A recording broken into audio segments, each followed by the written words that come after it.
a.m. It is Monday, March 28th, and Miss Carlson is here to give you guys some test taking tips. We've got ACT and ACT Aspire coming up. So I wanted you guys to kind of get a few tips just to kind of help you get ready for these big tests, okay?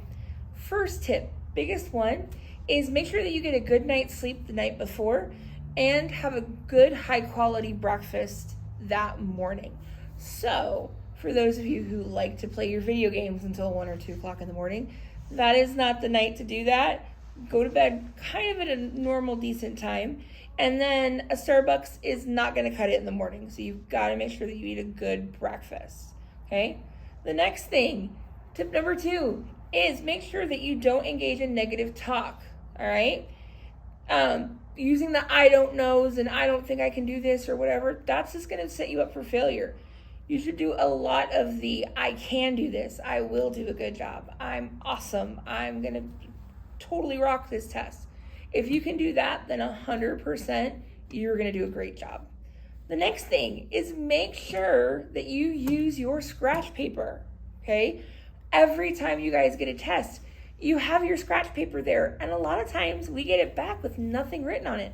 That is your way of being able to do your math, being able to mind map, doing anything that you can do to help you with your testing, all right? Tip number 4 is take your time. Even though ACT and ACT Aspire have really short testing windows, you still can take your time, okay? Studies have found that if you are able to do your timing and get the closer you are to the end of your time, then you can have a higher success rate on your test. So if you've got 45 minutes, go right to like 42, 43, 44 minutes, okay?